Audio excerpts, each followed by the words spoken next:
Hi everyone, my name is Constantine, and I am excited to talk to you about our work titled Routing Attacks on Proof-of-Stake Ethereum, a Systematic Exploration. So let's dive right into it by answering what are we trying to do. We want to investigate Ethereum's robustness to network-level attackers who can manipulate routing on the internet. On the application layer, Ethereum uses proof-of-stake to grow the blockchain. In every time slot, an entity known as a validator is selected pseudo-randomly to propose a new block. At the same time, other validators submit attestations of their view of the blockchain, which are also included in the block. Ethereum's peer-to-peer overlay network consists of server nodes that may or may not host one or more validators. These nodes communicate blocks, attestations, and transactions to each other. Naturally, this communication happens over the public internet, where the Border Gateway Protocol, or BGP for short, is used to determine how traffic is routed. Now, BGP is known to be vulnerable to manipulation by network-level adversaries. Our goal here is to investigate how such adversaries can harm Ethereum consensus on the application layer. Now, why are we doing this? Put simply, Ethereum is a very valuable target. It is the largest proof-of-stake blockchain by market capitalization, currently measuring at around 240 billion US dollars. Furthermore, routing attacks have previously been used to successfully target other applications in the cryptocurrency space, meaning that this is a very real threat.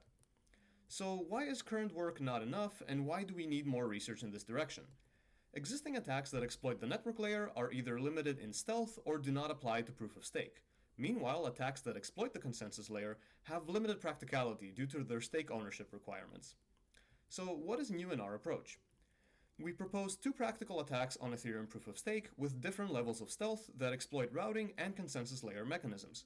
Stake bleed prevents transactions from being confirmed and inflicts great losses on validators. Meanwhile, knockblock drastically increases block proposal rewards for attacker-controlled validators. Our attacks are enabled by the fact that we can map validator identities to network identities by observing the propagation statistics of validator attestations. Our mappings showed that stake bleed is practical because validators are highly concentrated, and an attacker can isolate a large fraction of the stake by hijacking just a small number of IP prefixes. Knockblock is also practical thanks to the predictability of the block proposer schedule, giving the attacker approximately 12.8 minutes to prepare for her hijack, which needs just about 90 seconds to take effect. Knockblock is also very stealthy because it only requires the attacker to target a single prefix using a hijack that is in effect for just 12 seconds. So, how effective have we been in identifying cross-layer threats to Ethereum consensus?